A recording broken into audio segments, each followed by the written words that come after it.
जय शनिदेव। पवन पुत्र हनुमान की जय। प्रिय भक्तजनों, मैं पुष्पा आप सबका स्वागत करती हूँ आपका अपने YouTube चैनल पुष्पा शर्मा हिंदी कहानियाँ में। आज हम सब शनिदेव की कथा को बड़े ही प्रसन्न चित्त मन के साथ श्रवण करेंगे। तो चलिए कथा को श्रवण करते हैं। एक समय की बात है कि नवग्रहों के बीच में श्रेष्ठता को लेकर विवाद हो गया। सभी ग्रह देवराज इंद्र के पास पहुँचे कि यह आप फैसला करके बताएं कि हम नवग्रहों में कौन श्रेष्ठ है। तब देवराज इंद्र ने इस समस्या का समाधान करने के लिए सभी ग्रहों को राजा विक्रमादित्य के पास भेज दिया। यह कहकर कि पृथ्वी पर इस समय बहुत ही न्यायप्रिय राजा विक्रमादित्य उज्जैन में राज करते हैं। आप उनके पास ही यह प्रश्न लेकर जाइए। सभी ग्रह राजा विक्रमादित्य के पास पहुँचे कि यह बताएं कि हम सभी ग्रहों में श्रेष्ठ कौन है। ग्रहों के इस प्रश्न को सुनकर राजा विक्रमादित्य सोच में पड़ गए, क्योंकि किसी को भी छोटा बताया तो वह नाराज हो जाएंगे। राजा ने प्रश्न का उत्तर देने के लिए एक युक्ति निकाली। राजा विक्रमादित्य ने 9 धातुओं के 9 अलग अलग सिंहासन बनवाए। सभी ग्रहों को इन पर बैठने के लिए कहा गया और साथ ही यह भी बताया गया कि जो अंत में बैठेगा वह सबसे छोटा होगा। सबसे अंत में लोहे का सिंहासन होने के कारण शनिदेव सबसे अंत में बैठ पाए। शनिदेव को लगा कि राजा विक्रमादित्य ने उनके साथ छल किया है और वह क्रोधित हो गए। राजा विक्रमादित्य की 7:30 आई तो एक दिन शनि महाराज घोड़े के व्यापारी बनकर विक्रमादित्य के पास आए और विक्रमादित्य ने एक घोड़ा पसंद किया और उस पर सवार हो गए। यहीं पर विक्रमादित्य शनि के फेर में फंस गए। घोड़ा राजा विक्रमादित्य को घने जंगल में ले जाकर गायब हो गया। राजा विक्रमादित्य भटकते हुए एक नगर में पहुँचे। वहाँ एक सेठ की दुकान पर राजा ने जल पिया और विश्राम करने लगे। संयोगवश उस दिन सेठ की अच्छी कमाई हुई। सेठ को लगा कि यह व्यक्ति उसके लिए भाग्यशाली है और उस पर दया करके अपने साथ घर ले आया। जब सेठानी भोजन लगा रही थी तब अचानक राजा ने देखा कि सामने की दीवार पर खूंटी में हार लटक रहा है, जिसे दीवार निगलता जा रहा है। सेठ को लगा कि खूंटी पर लटकता हार इसी अपरिचित ने चुराया है, तो उससे हार के बारे में पूछने लगा। राजा विक्रमादित्य ने अपनी असली पहचान छुपा लिया था और खुद को बीका नाम का उज्जैन निवासी बताया था। इसलिए सेठ को जब बीका ने बताया कि हार दीवार निगल गया है तो उसे यकीन नहीं हुआ और उसने राजा से हार चोरी की शिकायत कर दी। राजा ने विक्रमादित्य से हार के बारे में जानना चाहा तो उसने बताया कि उसके देखते ही देखते खूंटी ने हार को निगल लिया था। इस बात पर राजा क्रोधित हो गए और उन्होंने चोरी करने के अपराध में राजा विक्रमादित्य के हाथ पैर काटने का आदेश दे दिया। राजा विक्रमादित्य के हाथ पैर काटकर उनको नगर की सड़क पर छोड़ दिया गया। कुछ दिन बाद एक तेली उसे उठाकर अपने घर ले गया और उसे अपने कोल्हू पर बैठा दिया। राजा आवाज देकर बैलों को हाँकता रहता। इस तरह तेली का बैल चलता रहा और राजा को भोजन मिलता रहा। शनि के प्रकोप की 7:30 पूरी होने पर वर्षा ऋतु प्रारंभ हुई। राजा विक्रमादित्य एक रात मेघमल्हार गा रहे थे कि तभी नगर के राजा की लड़की राजकुमारी मोहिनी रथ पर सवार होकर उस तेली के घर के पास से गुजर रही थी। उसने मेघमल्हार राग सुना तो वह मोहित हो गई। राजकुमारी ने दासी को भेजकर गाने वाले को बुला लाने के लिए कहा। दासी ने लौटकर राजकुमारी को अपंग राजा के बारे में सब कुछ विस्तार से बता दिया। राजकुमारी अपाहिज राजा से इस तरह प्रभावित हुई थी कि उसने मन ही मन यह निश्चय कर लिया था कि वह अपाहिज राजा से ही विवाह करेगी। राजकुमारी ने अपने माता पिता से जब यह बात बताई तो वे सभी यह बात जानकर हैरान रह गए। रानी ने मोहिनी को समझाया, बेटी तुम्हारे भाग्य में तो किसी राजा की रानी होना लिखा है। ऐसे में तुम उस अपाहिज से विवाह करके अपने पांव पर कुल्हाड़ी क्यों मार रही है? राजकुमारी तो मन में ठान चुकी थी, अपनी जिद नहीं छोड़ेगी। अपनी जिद पूरी करने के लिए उसने भोजन करना छोड़ दिया और प्राण त्याग देने का निश्चय कर लिया। आखिर राजा रानी को विवश होकर अपंग विक्रमादित्य से राजकुमारी का विवाह करवाना पड़ा। विवाह के बाद राजा विक्रमादित्य और राजकुमारी तेली के घर में रहने लगे। उसी रात स्वप्न में शनिदेव ने राजा से कहा, राजा, तुमने मेरा प्रकोप देख लिया। मैंने तुम्हें अपमान का दंड दिया है। राजा ने शनिदेव से क्षमा करने को कहा और प्रार्थना की कि हे शनिदेव, आपने जितना दुख मुझे दिया है अन्य किसी को न देना। शनिदेव ने कुछ सोचकर कहा, राजा, मैं तुम्हारी प्रार्थना स्वीकार करता हूँ। जो कोई स्त्री पुरुष मेरी पूजा करेगा, शनिवार को व्रत करके मेरी व्रत कथा सुनेगा, उस पर हमेशा मेरी अनुकंपा बनी रहेगी। प्रातःकाल राजा विक्रमादित्य की नींद खुली तो अपने हाथ पांव देखकर राजा को बहुत खुशी हुई। उसने मन ही मन शनिदेव को प्रणाम किया। राजकुमारी भी राजा के हाथ पैर सही सलामत देखकर आश्चर्य में डूब गई। तब राजा विक्रमादित्य ने अपना परिचय देते हुए शनिदेव के प्रकोप की सारी कहानी सुनाई। सेठ को जब इस बात का पता चला तो दौड़ता हुआ तेली के घर पहुंचा और राजा के चरणों में गिरकर क्षमा मांगने लगा। राजा ने उसे क्षमा कर दिया क्योंकि यह सब तो शनिदेव के प्रकोप के कारण हुआ था। सेठ राजा को अपने घर ले गया, उसे भोजन कराया। भोजन करते समय वहां एक आश्चर्यजनक घटना घटी। सबके देखते देखते उस खूंटी ने हार उगल दिया। सेठ जी ने अपनी बेटी का विवाह भी राजा के साथ कर दिया और बहुत से स्वर्ण आभूषण धन आदि देकर राजा को विदा किया। राजा विक्रमादित्य राजकुमारी मोहिनी और सेठ की बेटी के साथ उज्जैन पहुँचे तो नगरवासियों ने हर्षपूर्वक नगर की सीमा पर ही उनका स्वागत किया। अगले दिन राजा विक्रमादित्य ने पूरे राज्य में घोषणा करवाई कि शनिदेव सभी ग्रहों में श्रेष्ठ हैं। सभी नगरवासी शनिदेव का व्रत करें और शनिवार को शनि की पूजा करें एवं शनि व्रत की कथा सुनें। राजा विक्रमादित्य की घोषणा से शनिदेव बहुत प्रसन्न हुए। शनिवार का व्रत करने और व्रत कथा सुनने के कारण सभी लोगों की मनोकामनाएं पूरी होने लगी। बोले जय शनिदेव महाराज की जय। प्रिय भक्तजनों, किसी अन्य कथा के अनुसार, शास्त्रों के अनुसार शनिदेव भगवान सूर्य तथा माता छाया के पुत्र हैं। इन्हें क्रूर ग्रह का श्राप उनकी पत्नी से प्राप्त हुआ था। इनका वर्ण कृष्ण है और यह कौवे की सवारी करते हैं। पौराणिक मान्यताओं के अनुसार शनिदेव श्री कृष्ण के अनन्य भक्त थे और बाल अवस्था में ही भगवान श्री कृष्ण की आराधना में लीन रहते थे। युवा अवस्था में उनके पिता ने उनका विवाह चित्ररथ की कन्या से करवा दिया था।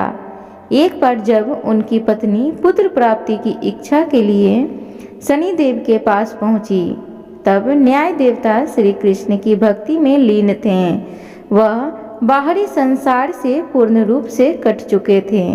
प्रतीक्षा करके जब उनकी पत्नी थक गई, तब उन्होंने क्रोध में आकर शनिदेव को श्राप दे दिया और कहा कि वह जिसे भी देखेंगे वह नष्ट हो जाएगा।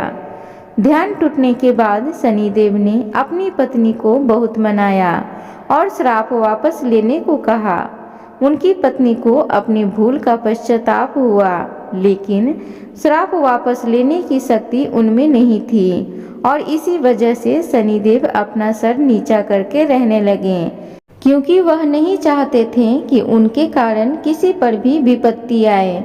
इसलिए ज्योतिष शास्त्र में बताया गया है कि शनि यदि रोहिणी वेतन करते हैं तो पृथ्वी पर 12 वर्षों के लिए घोर दुर्भिक्ष पड़ जाता है, जिससे जीव जंतुओं का बचना मुश्किल हो जाएगा। एक कथा के अनुसार जब भगवान सूर्य अपनी पत्नी छाया के पास पहुँचे तो सूर्य के प्रकाश से उनकी पत्नी छाया ने आंखें बंद कर ली। इसी वजह से शनिदेव का रंग श्याम अर्थात काला पड़ गया। इसी बात से शनिदेव अपने ही पिता से क्रोधित हो गए। शनिदेव ने आगे चलकर भगवान शंकर की घोर तपस्या की और इस तपस्या से उनका शरीर पूर्ण रूप से जल गया।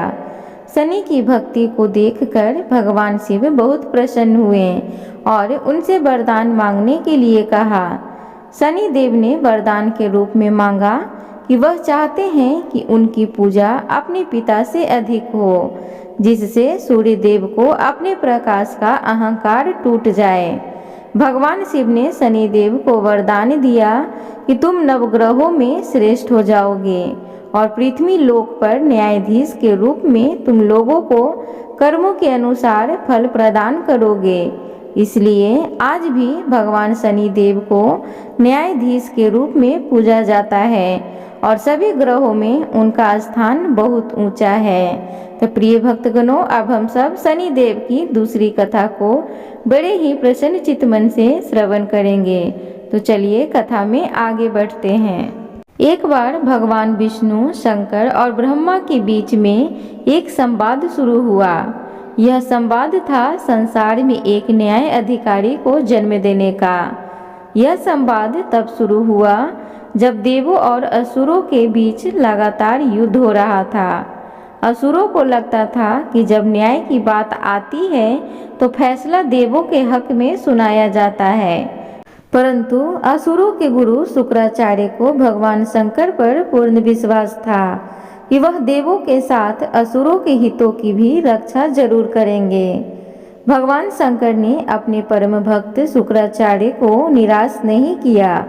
भगवान शंकर ही थे जिन्होंने शनि देव के जन्म की पटकथा लिखी।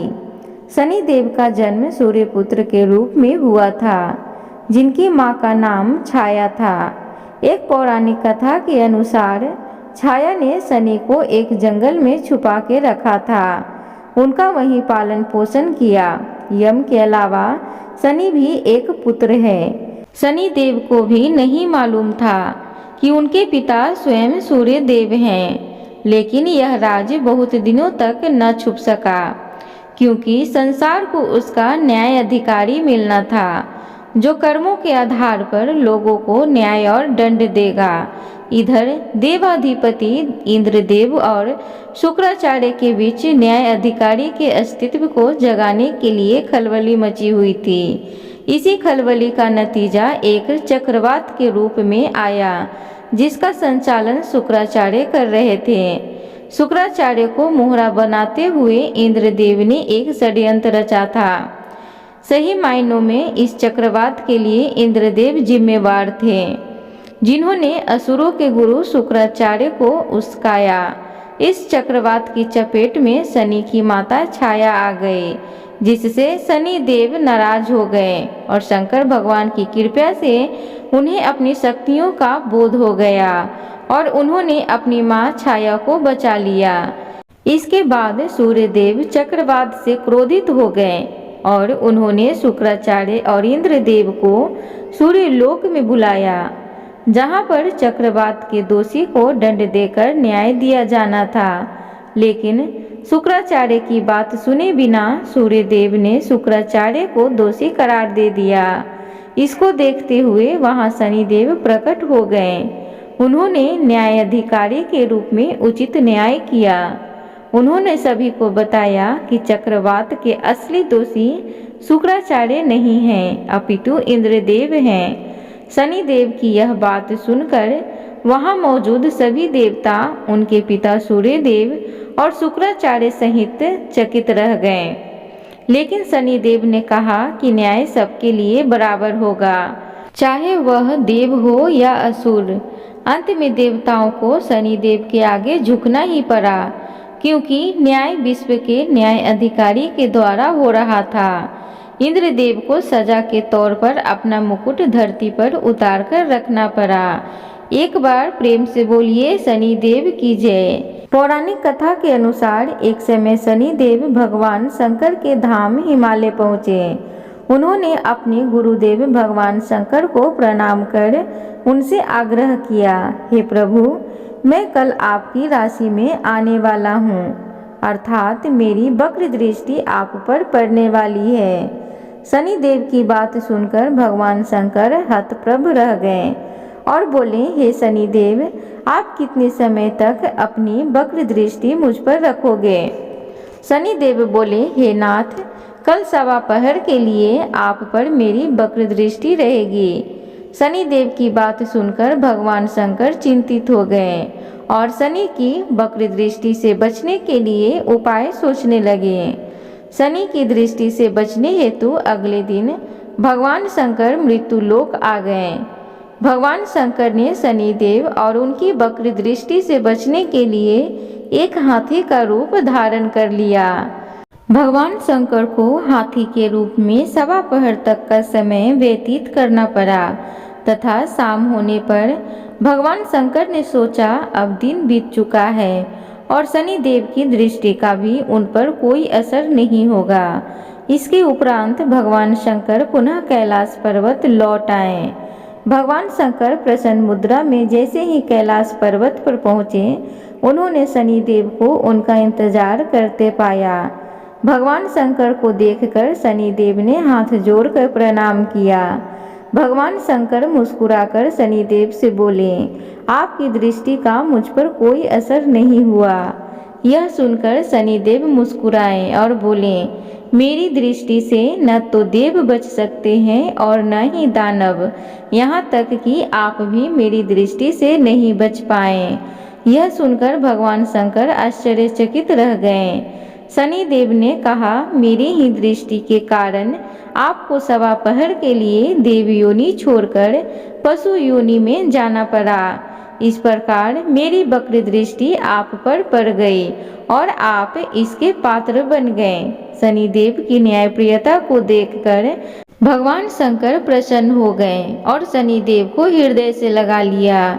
प्रिय भक्तगणों, तो इस प्रकार शनिदेव की कुछ छोटी सी कथा थी। आप सबसे उम्मीद करूंगी कि आज की कथा आप सबको अच्छी लगी हो, तो कृपया चैनल को सब्सक्राइब करें, वीडियो को लाइक करें, कमेंट बॉक्स में जय शनिदेव जरूर लिखें। तब तक के लिए आप सबसे विदा लेती हूँ। धन्यवाद।